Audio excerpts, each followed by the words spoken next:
Turton will be doing next week, just so you can be aware of that. And surprise to all that didn't know I was going to do this. I welcome, we have some longtime friends. I won't say visitors, they were married in the church and they come back to visit family. So welcome. And I think everyone else here pretty much knows who I am. I'm Judy DeCecco. And Walt came up very concerned today and said, "Are we having a sermon?" I said, "Oh yes, you're having a sermon." I'm going to be speaking on each of the topics, so just sit back and relax. We're going to start with a hymn that may not be too familiar to you, but it's hymn number 215, "To a Maiden Engaged to Joseph." You're going to have to bear with me because it doesn't work. So if we can all stand, and let's sing our first hymn.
Join me in the opening prayer.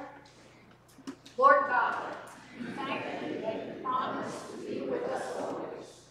Thank you that your presence is with us right now. Today we give up our hearts, our minds, our lives. Come speak the words of life into our beings. We pray that you will deepen our comprehension, broaden our thinking, and transform our understanding of what we are about to hear today. For you are our wise counselor, our perfect teacher, and our faithful friend. Thank you, Lord. Amen. And I'm going to do something different. I'm going to read it right now while you're all standing. May the hope of the risen Savior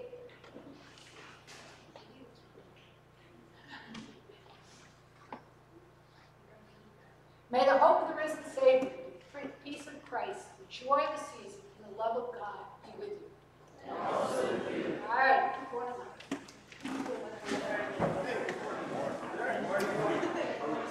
Good morning, sir. Mr. Biggs. Good morning again.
Or they're doing nice things for Chris and I, because we usually have trouble getting you all back before getting the song.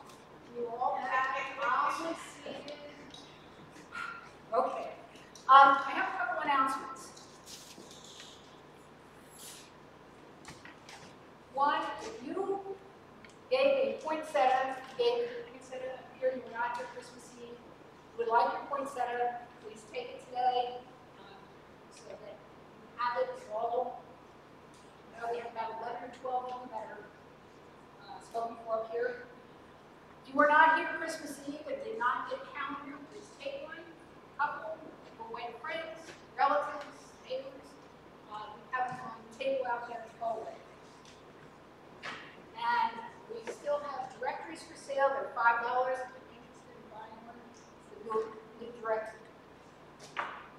Next week, we'll be back to 2 services, back to Sunday school, then back to normal, except Esther and Bob will doing service, not extra Sundays. Next Sunday, back to the schedule. We will not be having community. No community next week. No extra Sundays. All right, I'd like to read first scripture. The first song we sang tells us about when Mary got the word. We're listening carefully to the words, and it was hard to do it, try to sing an image, you're not sure. But we were listening for God speaking to Mary, and then God actually was speaking to Joseph too. So it's very important to what I'm going to say. All right, first scripture today is Luke 2, verses 1 through 20, 724 and Q1. In those days, Caesar Augustus issued a decree that a census should be taken of the entire Roman world. This was the first census that took place since Quirinius was governor of Syria, and everyone went to their own town to register. So Joseph also went up from the town of Nazareth in Galilee to Judea, to Bethlehem, the town of David, because he belonged to the house and line of David. He went there to register with Mary, who was pledged to be married to him and was expecting a child. While they were there, the time came for the baby to be born, and she gave birth to her firstborn son. She wrapped him in cloths and placed him in a manger, because there was no guest room available for them.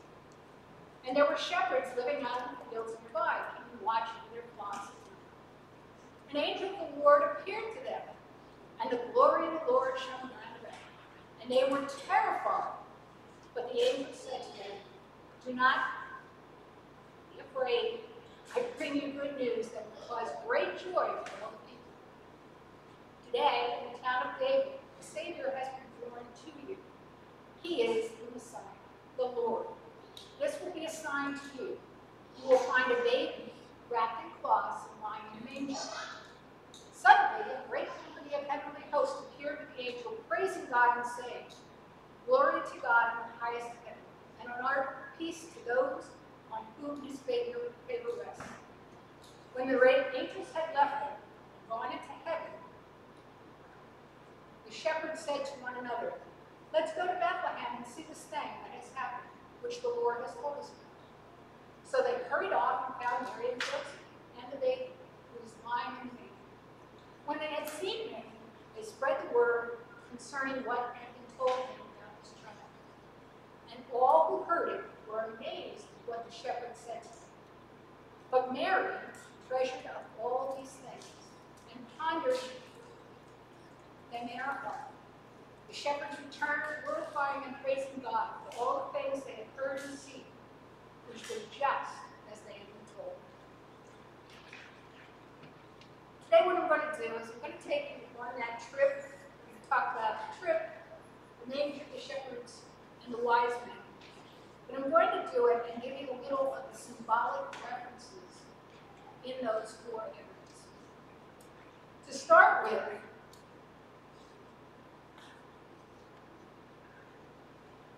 we're going to do the journey of Mary and Joseph. They're going on the journey because they have to take the census. Now, here it is. Mary is 9 months pregnant. It's time for her to have this baby, to be home with her family, to be covered in friends and relatives. And she's going off on a journey to another place to have a baby. So we have to start there. Remember, Mary's only 12 or 13. She's going on this long journey. And she's going because God has said to her, "You're going to have this baby. Joseph, you're going to be the stepfather." And now they call the census. So now we're going on this journey. So let's take a look at the journey. The journey is from Nazareth in the north to Bethlehem in the south. It's a distance of about 92 miles. Now, if I say to you today, "Oh, we're going to go for a trip for about 92 miles," and you say, "Oh, 2 hours, can I make it? I don't know. Let's pack the water, let's pack a little snack, maybe we'll have to stop on the way, bathroom break, whatever." Here is Mary and Joseph, 92 miles, walking it. 5-day trip. At least 5 days. May have taken longer. That's maybe where they got there so late that everything was taken in. But 92 miles, 5-day trip. Did I mention Mary's 9 months pregnant? So my thought is that I have a feeling God talked to someone else for this journey. Who do you think God would have spoken to about this journey? No guesses? The donkey. He probably had a little chat with the donkey. Probably not this donkey, but he had a chat with the donkey. And think of this chat he had. "Here, donkey, you're going to carry Mary." That's enough stress for the donkey right there. But Mary, remember, is carrying Jesus. So now we have this donkey that has this most important task. You're going to make sure that this baby makes it to Bethlehem.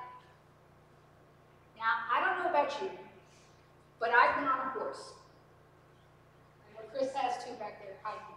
And I know that if you don't match the gait of the horse, you're in trouble. You're going to go like this. And Sarah can relate to this. It's very similar to what we did right before Christmas. We went for a Christmas tree. And we went into the back of the wagon for our journey out to the fields. There were ruts. And we weren't going with the ruts. We were going across the ruts. Sarah and Lucy almost went flying out of the wagon because they weren't matching the gait. But I guarantee you, when we came back with the tree, we were settled in and knew what we had to do when we got to the ruts. So here's poor Mary, 9 months pregnant. Now some of you may relate to this. 9 months pregnant, a baby sitting on your bladder, riding a donkey. Sounds awful. But this is the test. So if you were at the play last week, the Sunday school play, I thought one of the best lines was, the innkeeper says, the donkey looks so tired, I don't think he can make another mile. Yes, he was stressed. He was stressed. He had to get this precious cargo to Bethlehem without mishap. So they traveled. Now, what did they do at night? We don't know. We're only hearing the oral history of this. And by the way, did you hear me read anything about a donkey? This is all the thoughts of the people that spoke in history. So we're saying that there's a donkey, it could have been a horse, it doesn't matter.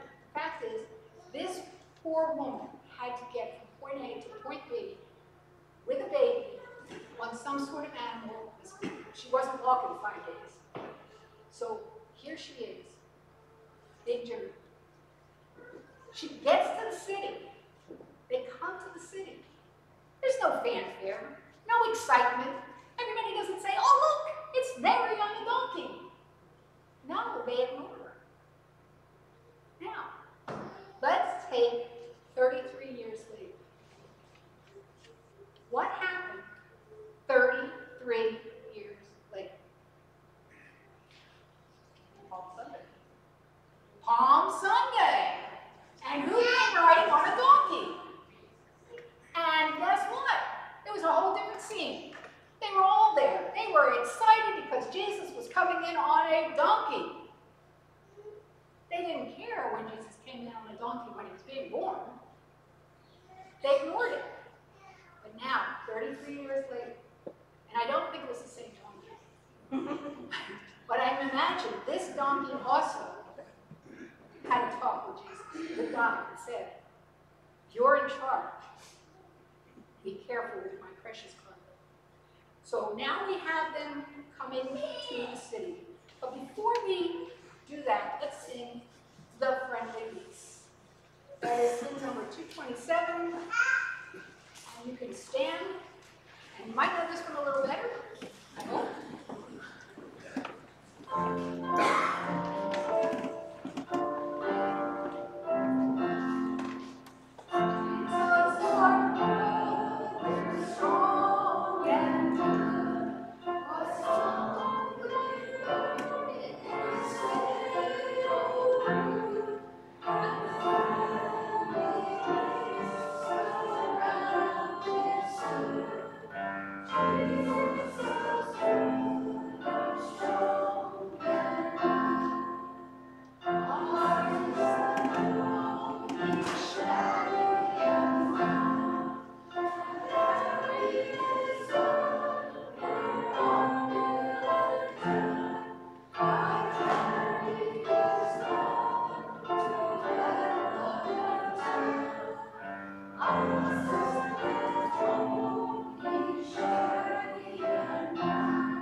buying a drink, they're buying souvenirs to take home, they're buying everything. The town is a bustle.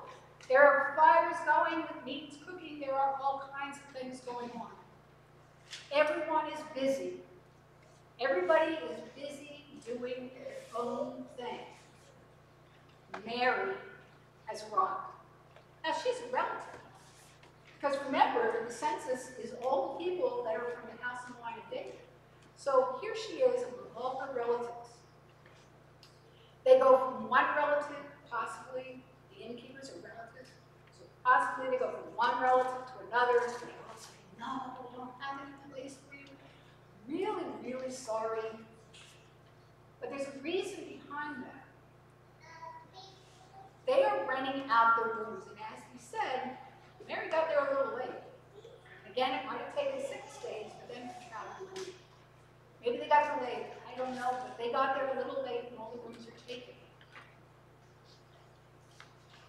If Mary were to be given a room and she were to have the baby, that room would become unclean.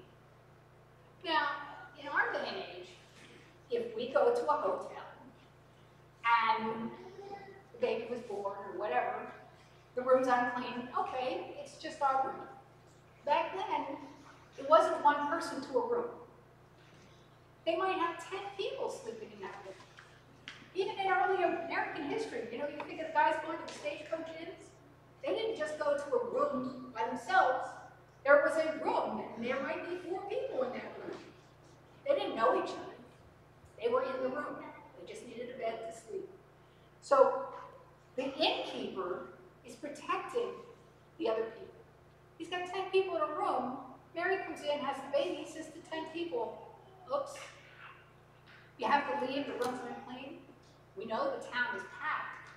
So the innkeeper does the best he can. He puts Mary and Joseph up in these stables. Now there's another little thing about stables. In our picture of the nativity scene, many times the stable is off by itself.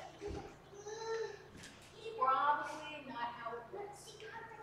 The stable was probably a part of his house, most likely a cave. Let's take a look at some modern ideas of this. This is a house with a barn attached. This is what they do in Maine, Upper Maine, Canada. They attach the barn. It's attached to the house. It's not out in the field way off by itself. It's attached. For pretty good reasons. If we have a blizzard and you have animals in the barn and the barn's a mile away, nobody's going to go take care of the animals. Sometimes, before they knew what to do, they'd string a big long rope. And they'd have a rope from the house to the barn. And when the bad weather came, they would trudge along on the road.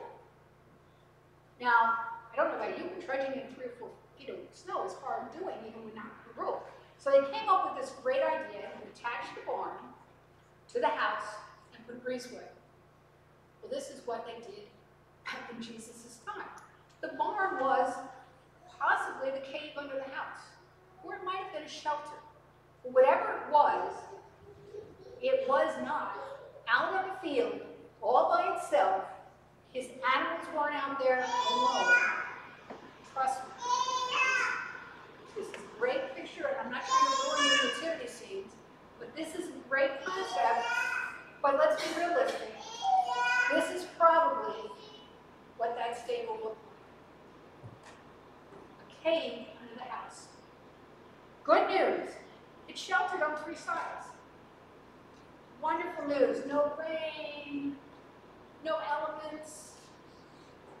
So let's take a look at that stable cave. Animals. It probably smelled pretty right. It probably was not the best thing to walk on.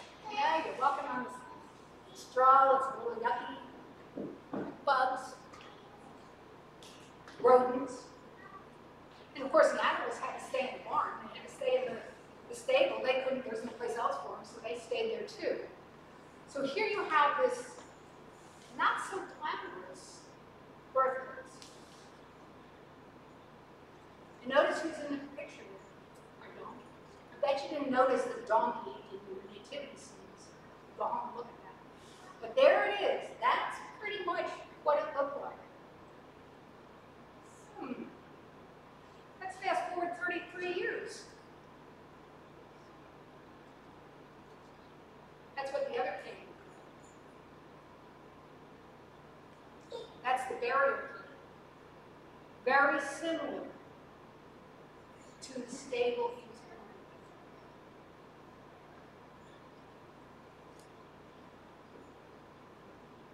in. Now, this is what we picture lots of times for the trough. In the country we're talking about, the area we're talking about, there was very little wood. There still is very little wood. So more than likely, it wasn't a wooden feeding trough. It was more likely a stone feeding trough. Now, we have the baby, our newborn Savior, and we're going to put him in a cold stone bed. But the cold and the stone part that's not so important as it's a feeding trough. And who are we putting in the feeding trough? The bread of the world and in living water. There he is, Jesus, bread of the world, living water, placed in the feeding trough. Significant? By the way, the town of Bethlehem is bread of the world. Bethlehem is bread of the world. So here he is born the bread of the world. He is the bread. And he's put in a trough. The bread of the world, the living water.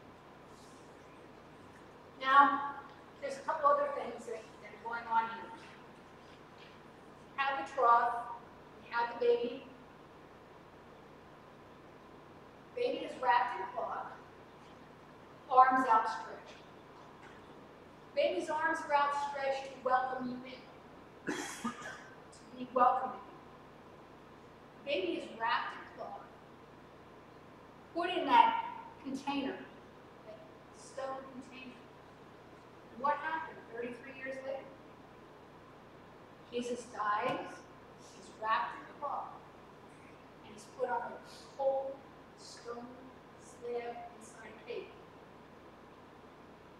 Notice each doorway is carrying the same foods.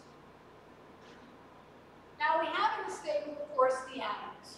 This is just a picture of some of the animals that might be there. There's our friend the donkey. There's a cow.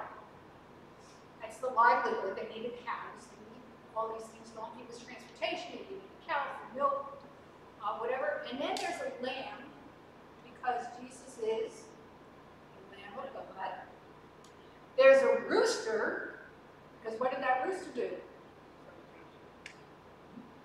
He cock-a-doodle-dooed 3 times, didn't he? And what happened after the 3rd time? Somebody figured out, ooh, I really did deny Jesus.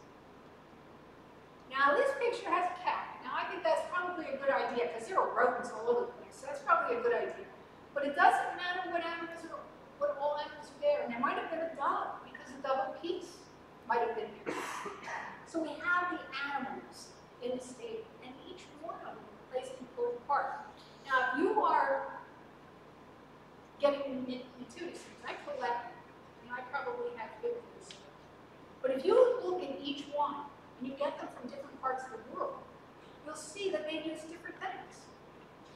Sometimes there's, I'm trying to think of what all is in here.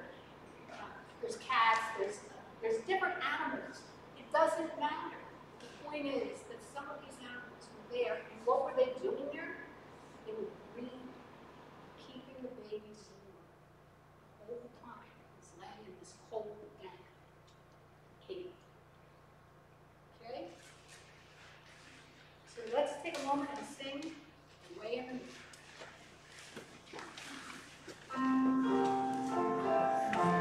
Yes.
about shepherds.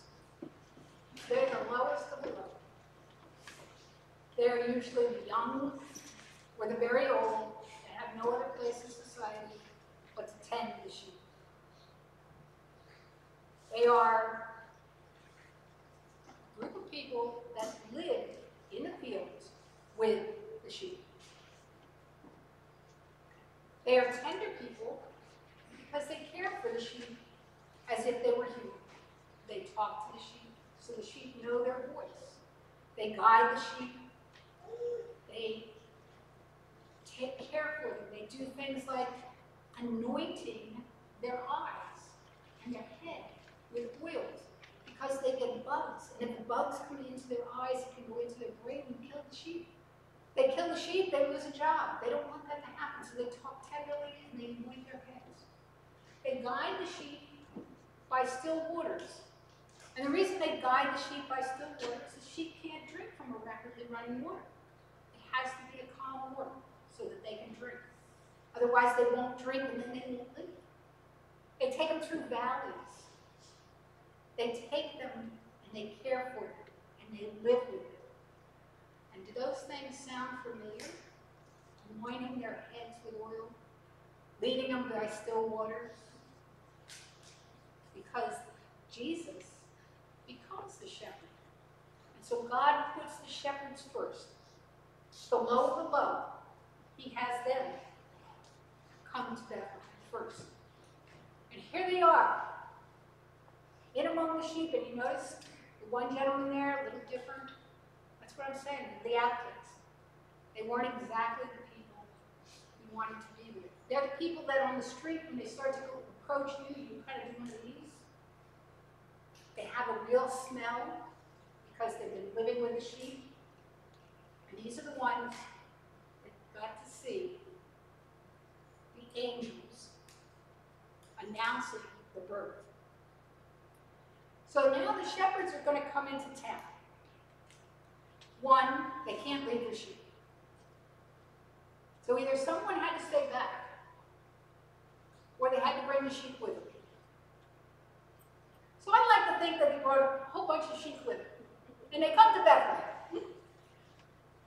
They go into the city, and it's still a big buzz of activity. Everyone's doing their shopping, more souvenirs, more food, more drink. In come these shepherds with their sheep, and they're going, "Where's the baby? Where's the baby? Where's the baby? Hello? Anybody there? Where's the baby?" And the people are like, and they're going slowly back into their houses, hiding, too busy to answer. Sometimes, at Christmas, we get too busy. We seem to forget. And we get hit over the head sometimes. Remember, there's a big light pointing the way. The shepherds saw the light. They're following the light. They're in the town. Here's the light. They don't see it. They're too busy. Sometimes we get caught up in that. Oh, I'm too busy. Can't go to church today. Oh, I'll catch up next week.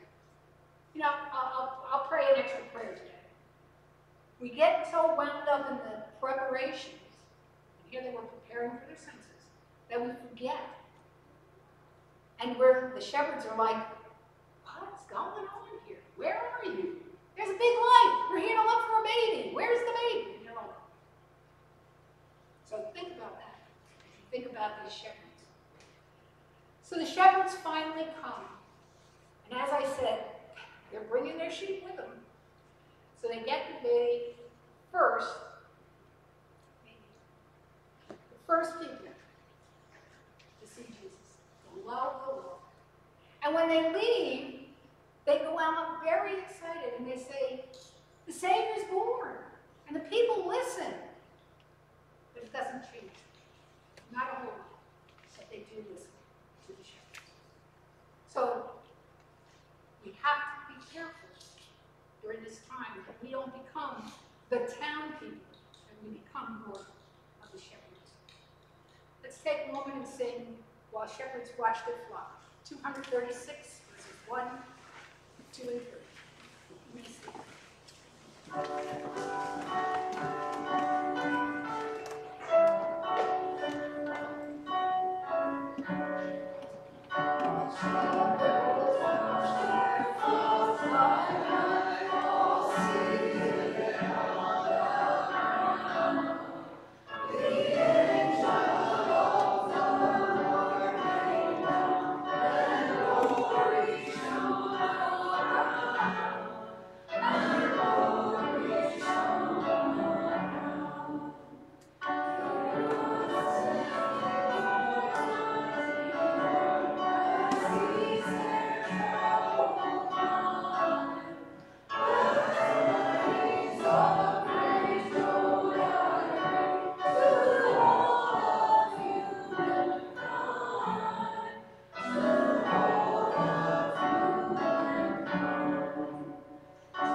Now that you saw that, there's a sign, folks, there's a sign missing.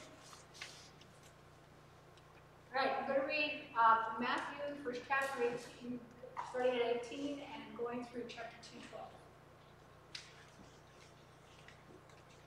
This is how the birth of Jesus the Messiah came about. His mother Mary was pledged to be married to Joseph. But before they came together, she was found to be pregnant through the Holy Spirit. Because Joseph, her husband, was faithful to the law, and yet did not want to expose her to public disgrace, he had in mind to divorce her quietly. But after he had considered this, an angel of the Lord appeared to him in a dream and said, Joseph, son of David, do not be afraid to take Mary home with as your wife, because what is conceived in her is from the Holy Spirit. She will give birth to a son, and you are to give him the name Jesus, because he will save his people from their sins. All this took place to fulfill what the Lord had said through the prophet. The virgin will conceive and give birth to a son, and they will call him Emmanuel, which means God with us. When Joseph woke up, he did what the angel of the Lord had commanded him to, and he took Mary home as his wife. But he did not consummate their marriage until she gave birth to a son, and he gave him the name Jesus. After Jesus was born in Bethlehem in Judea, during the time of King Herod, Magi from the east came to Jerusalem and asked, where is the one who's been born King of the Jews? We saw his star when it rose and have come to worship him. When King Herod heard this, he was disturbed, and all of Jerusalem with him. When he had called together all the people's chief priests and teachers of the law, he asked them where the Messiah was to be born. In Bethlehem in Judea. They replied, for this is what the prophet has written. But you, Bethlehem, in the land of Judah, are by no means least among the rulers of Judah. For out of you will come a ruler who will shepherd my people Israel. Then Herod called the Magi secretly and found out from them the exact time the star had appeared. He sent them to Bethlehem and said, go and search carefully for a child. As soon as you find him, report to me, so that I too may go and worship him. After they had heard the king, they went on their way, and the star they had seen, when it rose, went ahead of them until it stopped in the place where the child was. When they saw the star, they were overjoyed. On coming to the house, they saw the child with his mother Mary, and they bowed down and worshipped him. Then they opened their treasures and presented him with gifts of gold, frankincense, and myrrh. And having been warned in a dream not to go back to Herod, they returned to their country by another route. Herod was being pretty sneaky, wasn't he? They got him. All right, the wise men.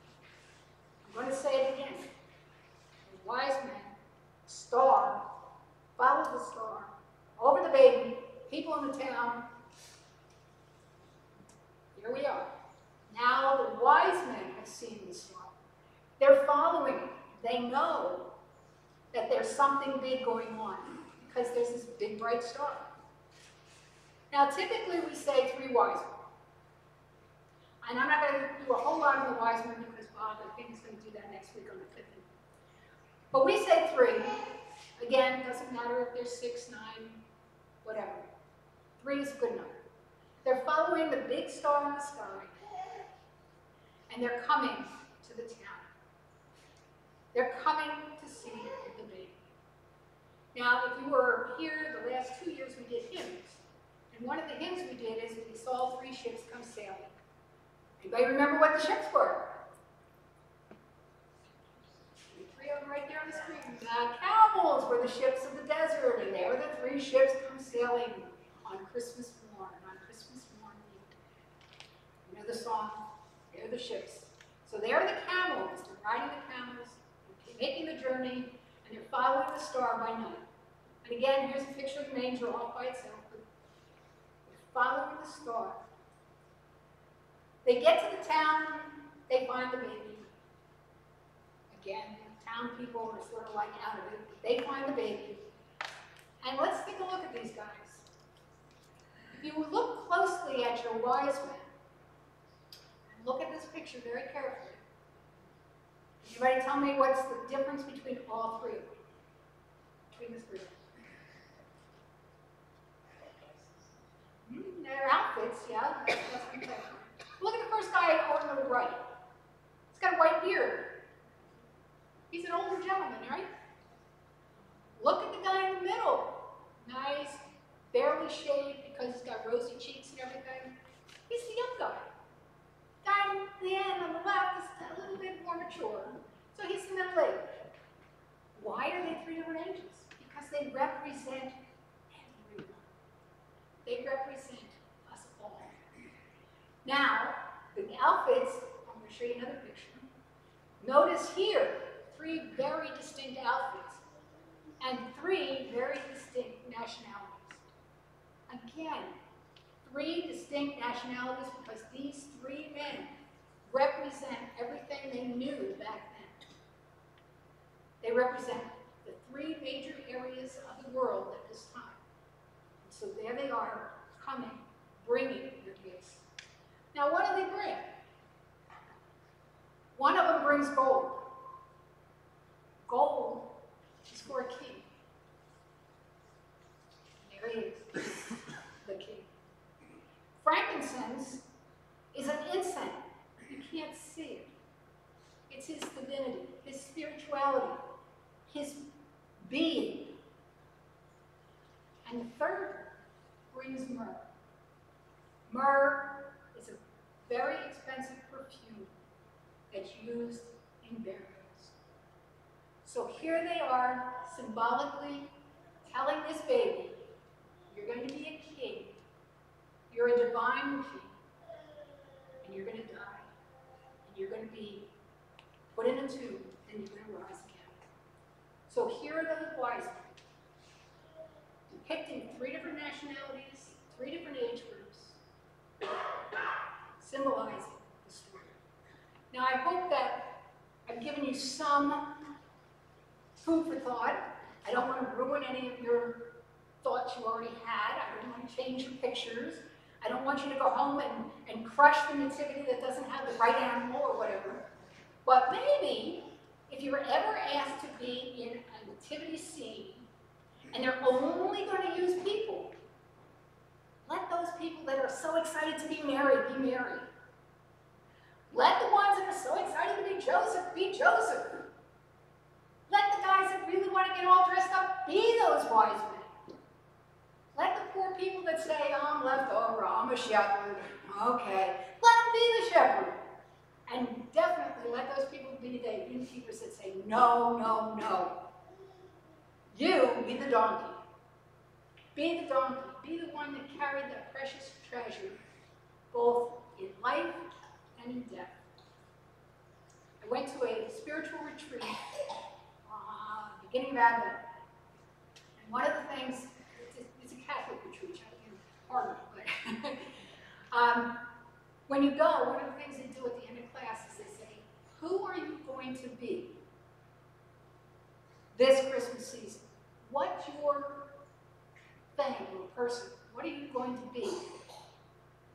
And before I even knew I was preaching, Amy hadn't asked me yet, I said, I'm going to be the donkey. I'm going to be the donkey. Each year you get to be a bit different person.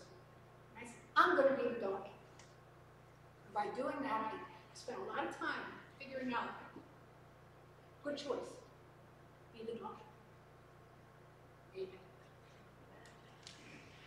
Let's do our closing prayer and then we'll sing. The peace of God be in your heart, the grace of God be in your words, the love of God be in your hands, the joy of God be in your soul and in the song that your life sings. Amen. Stand and sing, He is born.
Okay. I will do. Thank you very much. Hope you enjoyed your visit. We did. New Year to you. Yep. See you. Yeah. Time flies. It's a piece build. I just stayed the same. I let all the rest of you. Thank you.